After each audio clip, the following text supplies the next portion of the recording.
The GPS tracker under Julia's SUV weighs exactly 2.3 ounces. I know because I read the specifications 3 times before ordering it, the same way I read load calculations before approving a beam. Details matter when you're building something meant to last, or when you're preparing to tear something down. I'm sitting in my truck outside Dan's cabin, engine off, phone recording everything through that living room window.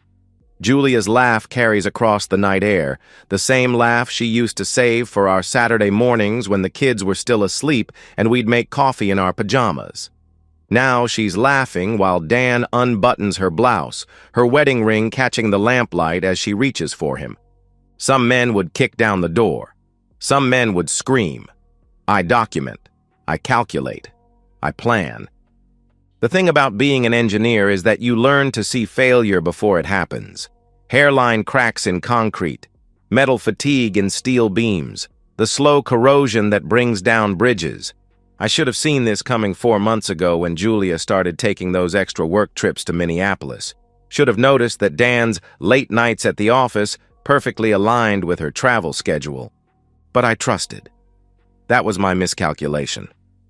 I met Julia 14 years ago at a company picnic where she was complaining about her boring marketing job, and I was the guy who designed the parking garage everyone ignored. She said I had quiet confidence, which I later learned was code for doesn't talk much at parties. We married 2 years later in a ceremony where Dan gave the best man speech about how I was the steadiest guy he knew, steady enough to love Julia through her restless phases. Glen Oak, Illinois. Population 47,000. The kind of place where your accountant coaches Little League with your mechanic, where the grocery store clerk knows you buy the same cereal every Tuesday. It's a good place to raise kids, Julia used to say. A terrible place to feel invisible. That's what she started calling our life last year. Invisible. Our modest colonial on Maple Street with its sensible mortgage and efficient heating system. My predictable schedule: coffee at 6:15, work by 7:30, home by 5:45 for dinner. The way I'd kiss her forehead every morning and ask about her day every evening, even when her answers grew shorter and her smiles more forced. "You're a good man, Marcus," she told me 6 months ago while washing dishes, her voice carrying that peculiar sadness of someone delivering a diagnosis. "Sometimes I think you're too good." I should have asked what she meant. Should have noticed how she'd stopped wearing her wedding ring to bed, claiming it scratched her skin. Should have questioned why her company suddenly needed so much face-to-face consultation in Minneapolis when they'd done everything by video call for years. Instead, 4 months ago, I started paying attention. Really paying attention, with the methodical focus that made me successful at structural engineering. The way Julia would shower immediately after coming home from client dinners. The way she'd delete text messages while I was in the room. The way she'd started working out more frequently, buying new underwear, caring about her appearance in ways she hadn't since Emma was born. 2 months ago, I installed the GPS tracker. The first few pings came back normal, Minneapolis, just like she said. Then I started seeing the pattern. Every Tuesday and Thursday evening, her SUV would show the same coordinates, 2 hours outside Minneapolis, in a location that led me to county records showing Dan's hunting cabin purchase 8 months ago. A cabin he'd never mentioned, despite being my best friend since college, my best man, the guy who knew Julia got cranky when she didn't eat breakfast, and that I sometimes talked in my sleep about structural calculations. Tonight's ping showed those same coordinates for the 34th time. Julia's SUV parked beside Dan's truck while she told me over the phone that her client dinner was running late, and she probably wouldn't be able to call tomorrow morning. "Don't wait up," she said, and I could hear restaurant noise in the background. Only now I know it was Dan's television, and the clink of silverware was him opening wine while my wife of 14 years told me not to wait up for her. I'm still sitting in my truck, watching them through that window. Julia's fully undressed now, and Dan's hands are in her hair the way mine used to be on Sunday mornings. They look comfortable together, practiced. This isn't their first time here. It's their 68th time if my tracking data is accurate. My phone has 43 minutes of high-definition footage, enough to document their betrayal with the thoroughness Julia always mocked me for. "Do you have to analyze everything to death?" she'd ask when I'd research restaurants before making dinner reservations, or when I'd read product reviews for 20 minutes before buying dish soap. "Yes, Julia, I do have to analyze everything, because analysis prevents failure, and right now, failure isn't an option." I start the truck and drive home through empty streets, past the elementary school where our kids learn their multiplication tables, past the grocery store where Julia and I used to shop together on Saturday mornings, past all the ordinary places that make up an ordinary life I thought we were building together. The house is dark when I pull into our driveway. 10-year-old Liam's nightlight glows from his bedroom window, and 12-year-old Emma's gymnastics medal catches the streetlight on her sill. They're sleeping peacefully while their mother betrays everything we built. Inside, I upload the footage to a secure folder, then sit at our kitchen table with a legal pad. Engineers don't just identify structural failures, we design solutions. And Julia was wrong about one thing. Good men don't always finish last. Sometimes they finish everything. 8 weeks of living a lie feels exactly like what I imagine structural fatigue must feel for a building, imperceptible stress accumulating until something catastrophic snaps. Every morning I make coffee for a woman who's destroying our marriage.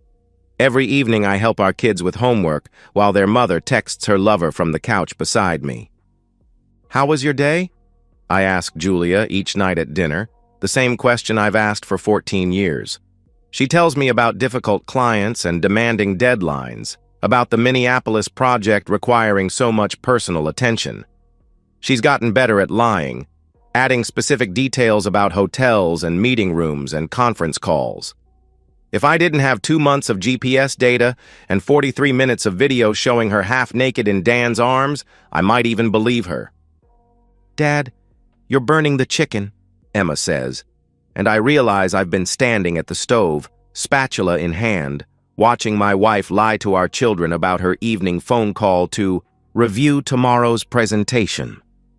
The burned chicken smells like failure, like the acrid smoke of something organic turning to ash. "Sorry, kiddo." I flip the breast meat, now charred black on one side. "Guess I was thinking about work." Julia glances up from her phone. "Everything okay with the Harrison Overpass project?"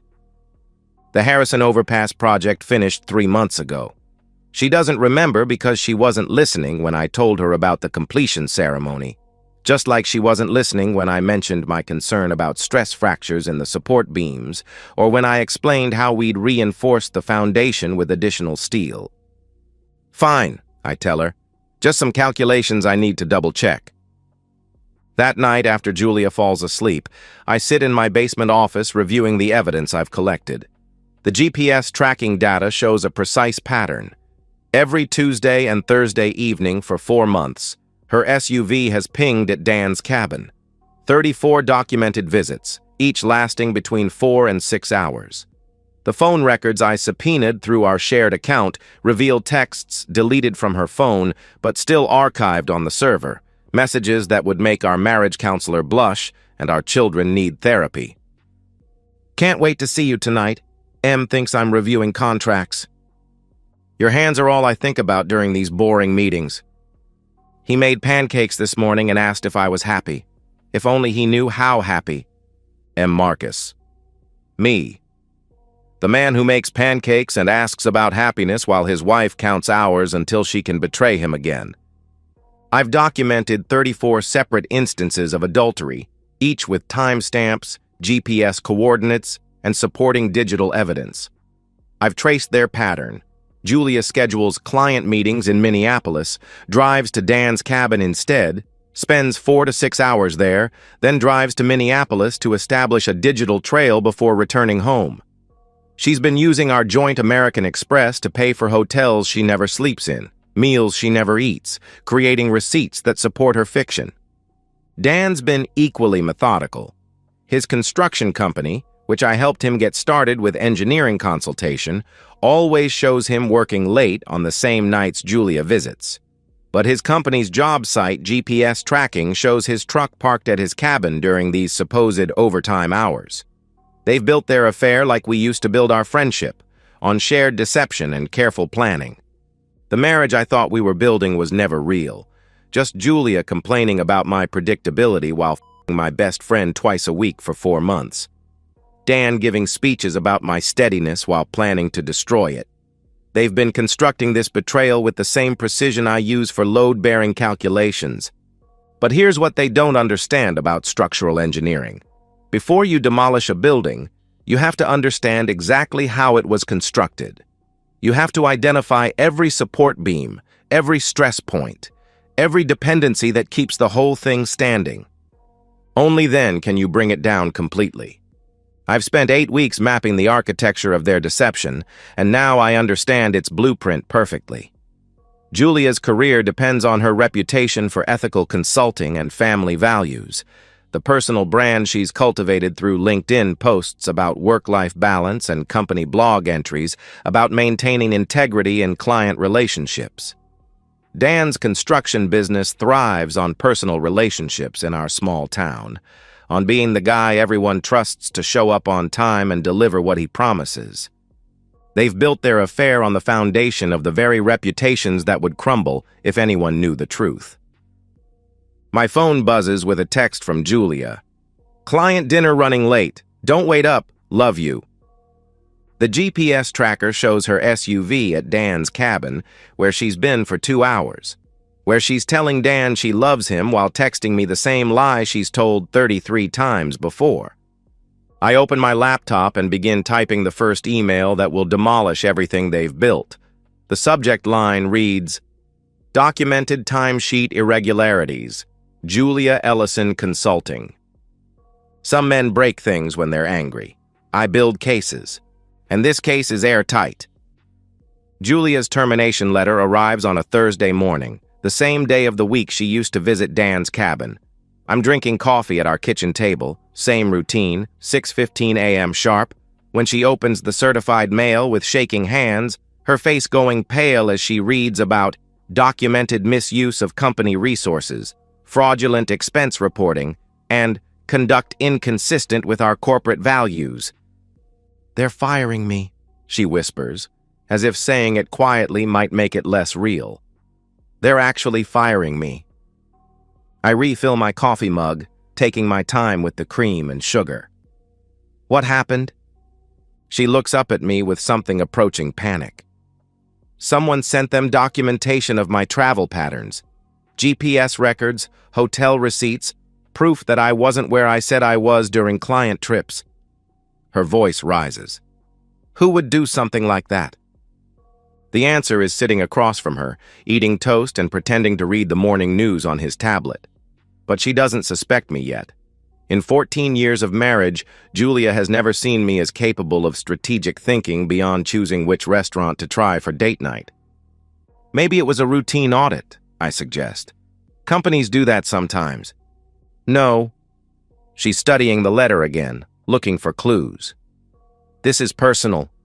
Someone specifically tracked my movements, cross-referenced them with my expense reports, identified every discrepancy." She pauses. "This is the kind of detailed analysis you'd do for a structural engineering project." I meet her eyes over my coffee mug. Sounds like whoever did it was very thorough. The irony isn't lost on me. Julia always complained about my thoroughness. Now she's experiencing exactly how thorough I can be when I put my mind to something important. Her phone rings, Dan's ringtone, though she's changed his contact name to Work Emergency. She answers with the careful tone of someone trying to sound professional while her world collapses. "I can't talk long," she says, glancing at me. "Yes, it happened to me too. Someone sent everything to my company." Pause. "I don't know who. I don't know how they got access to—" Another pause, longer this time. "What do you mean your clients are calling?" I pretend to read about local election results while listening to Julia's half of the conversation that's beginning to destroy Dan's business. Because while Julia's corporate overlords were reviewing her fraudulent expense reports, I was busy sending very different documentation to Dan's clients throughout Glen Oak. Small towns run on reputation.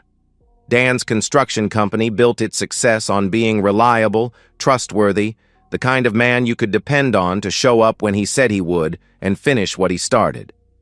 His clients, the Hendersons who hired him to remodel their kitchen, the Catholic Church that contracted him for their new fellowship hall, the school board that selected his bid for playground improvements, they all believed they were hiring a man of integrity. So I sent them the truth. Not the intimate details. I'm not crude, just the professional implications. Time-stamped evidence that Dan had been billing them for hours he spent at his cabin. GPS documentation showing his truck wasn't at job sites when his invoices claimed he was working late. The kind of systematic fraud that makes clients wonder what else he's been lying about. Some of them are questioning their contracts, Julia whispers into the phone. Everyone's asking questions? Longer pause. Your family found out? How? Another pause. Oh God, Dan. Your mom saw what? I sent Julia's sister the video footage. Not to be cruel, but because Linda had spent 14 years treating me like Julia's disappointing consolation prize. Every family gathering, every holiday dinner, every birthday party where Linda would make pointed comments about Julia settling for small-town life with a boring engineer when she could have done so much better. Linda shared the video with Julia's mother. Julia's mother shared it with her book club. Julia's book club shared it with their neighbors.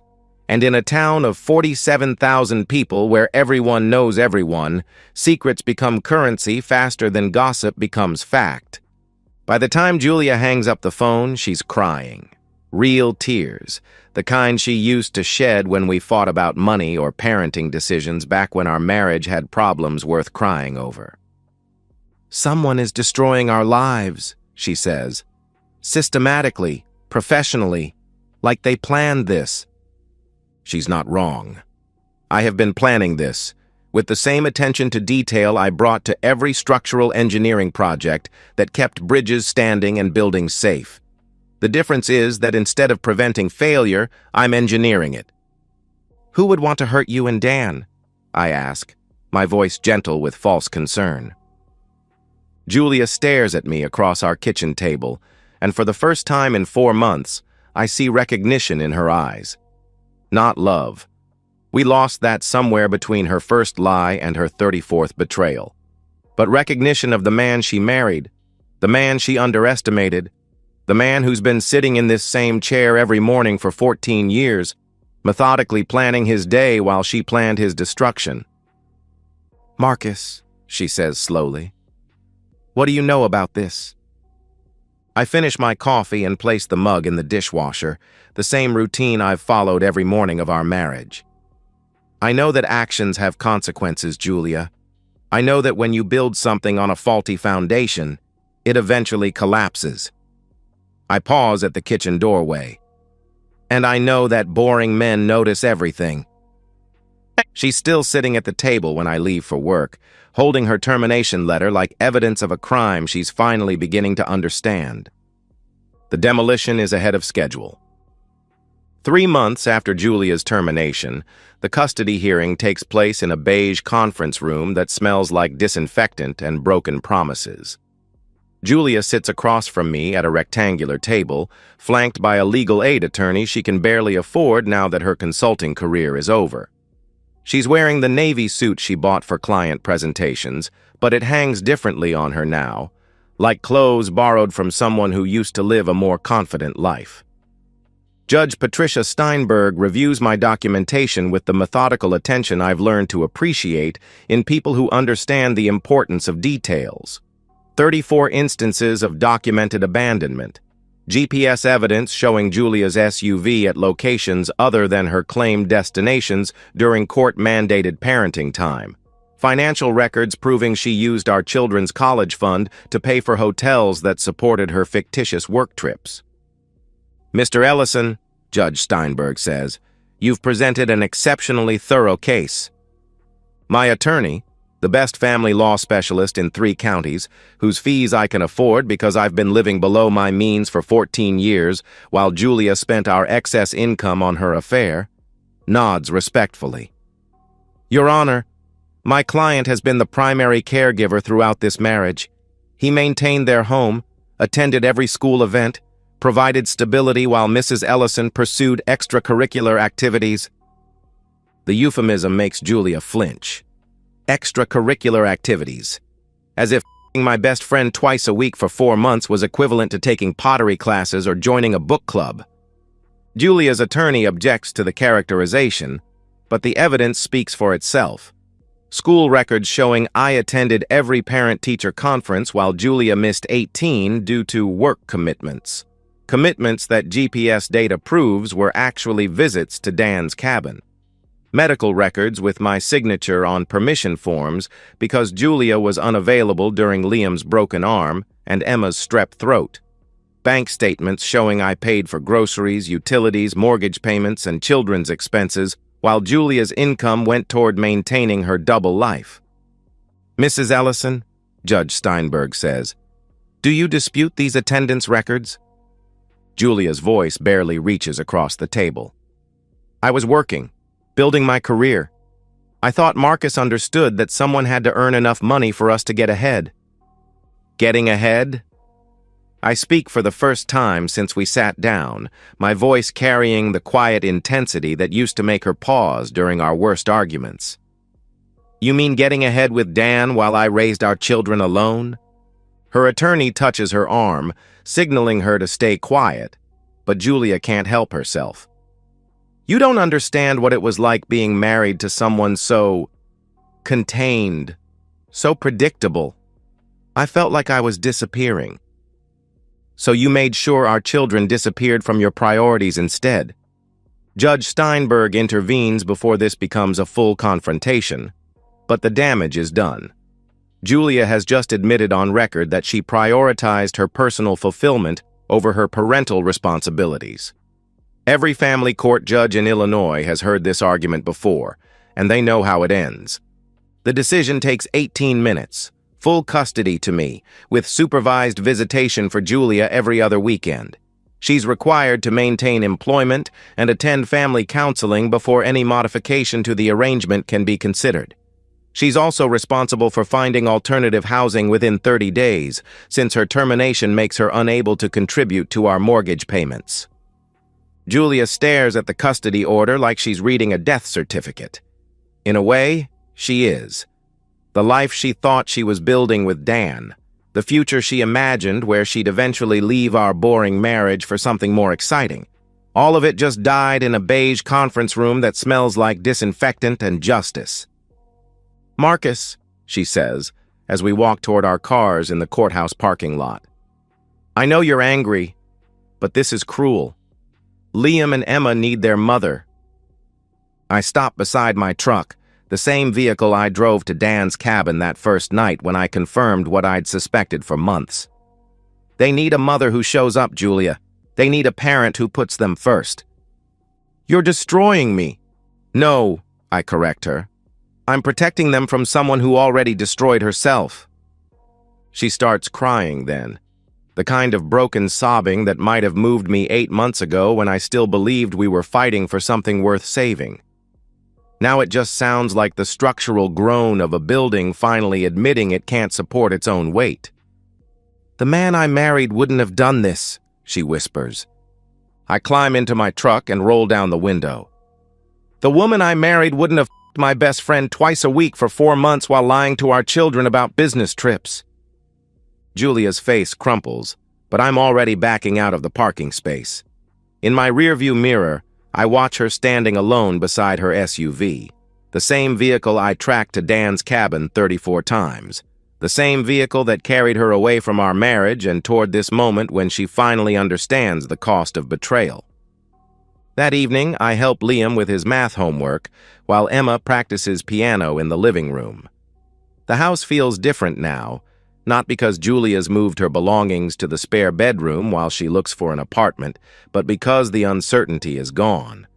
The questions that had been eating at me for months finally have answers, and the answers have consequences, and the consequences have given me back my children and my peace of mind.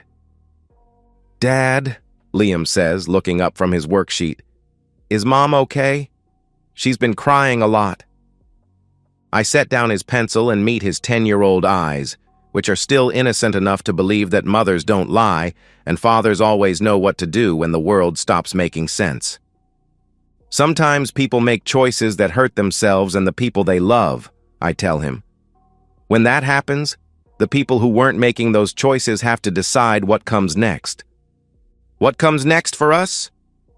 Emma stops playing piano and turns around on the bench, waiting for my answer. Both my children staring at me with the kind of trust Julia used to claim I didn't deserve. The kind of trust that makes a man worthy of the faith placed in him. "We keep being a family," I tell them. "Just a smaller one, but stronger. Definitely stronger." 9 months after the custody hearing, I'm sitting in the same kitchen where Julia used to complain about our boring life, reading Emma's report card while Liam builds a Lego bridge at the table beside me. Both kids are thriving in ways that surprise their teachers. Emma's grades have improved dramatically, and Liam hasn't had a behavioral incident since Julia moved out. Children are more perceptive than adults give them credit for. They knew something was wrong in our house long before I installed the GPS tracker. They felt the tension in our silence, the falseness in Julia's affection when she'd return from her business trips with guilt-motivated hugs and expensive presents we couldn't afford. Now our routines have the stability they were always meant to have. Breakfast at 7:15, school drop-off at 8:30, homework at 4, dinner at 6, bedtime stories that don't get interrupted by urgent work calls from lovers pretending to be colleagues. The predictability Julia found so suffocating has become the foundation that lets our children sleep peacefully. Julia lives in a 2-bedroom apartment across town, working retail at Target, while trying to rebuild a career she destroyed with her choices. She sees the kids every other Saturday afternoon at the library, supervised visits that ensure she can't poison them against me the way she tried during the first month after our divorce was finalized. Dan's construction business took 6 months to completely collapse. What started as client questions gradually became contract cancellations as word spread throughout Glen Oak about his systematic billing fraud. His reputation in our small town became so toxic that even his family barbershop stopped acknowledging him as a regular customer. Last I heard, he'd moved to Phoenix and was working for someone else's construction company, building other people's projects instead of running his own. Their affair, which once seemed so passionate and liberating, lasted exactly 3 weeks after I exposed it. Turns out that relationships built on betrayal don't have much structural integrity when subjected to real-world stress. Who could have predicted that? The modest colonial on Maple Street that Julia used to find so confining has become our sanctuary. Same mortgage, same efficient heating system, same sensible furniture. But now it represents what it was always meant to represent: stability, security, the kind of solid foundation that lets a family grow without constantly worrying about collapse. I've become something of a local legend in Glen Oak, though not in a way I ever expected. The quiet man who outmaneuvered his cheating wife so thoroughly that the story serves as a cautionary tale throughout our community. Mothers warn their daughters about taking good men for granted. Husbands joke about not crossing the engineer who notices everything. My reputation has actually improved.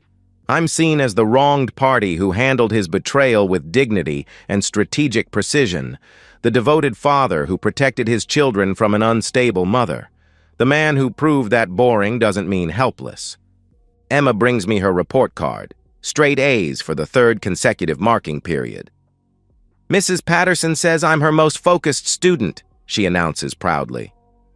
"That's because you get it from your dad," Liam adds without looking up from his Lego bridge. "The focusing thing." They're right, of course. Focus is what allowed me to document Julia's betrayal so thoroughly. Focus is what helped me navigate the legal system and secure our future. Focus is what transformed me from the predictable husband Julia left behind into the formidable man who rewrote the entire story of our marriage. But here's what I've learned about revenge. It's not a single moment of satisfaction. It's not the look on Julia's face when she realized I'd been orchestrating her downfall, or the sound of her crying when the judge awarded me full custody. Revenge is the quiet satisfaction of watching the life you built remain standing, while the life your betrayer thought she was building crumbles completely. It's the knowledge that your children are safer, happier, more secure without the person who was supposed to love them most. It's the understanding that your methodical nature wasn't a flaw to be overcome, but a strength to be leveraged when everything you cared about was under attack. Most of all, it's the realization that you didn't just survive betrayal. You used it to become someone better than the person who tried to destroy you. Julia was right about one thing. I am predictable, predictably thorough, predictably strategic, predictably unwilling to let anyone harm my children or destroy what we've built together. She thought she knew who I was because she'd been married to me for 14 years. But she was wrong about the most important thing. She never understood that boring men don't miss when it matters. And this mattered more than anything. And so, we've reached the end of today's story. Was it what you expected, or did it take a twist you didn't see coming? I'm curious to hear your thoughts. Share them in the comments below, and let's get a conversation going. If this story kept you hooked, make sure to hit that like button. And if you're new here or just haven't subscribed yet, now's the perfect time to join our community. I bring you fresh, captivating stories every day, so click that subscribe button and turn on notifications so you never miss out. Thanks for watching, and I'll see you in the next one.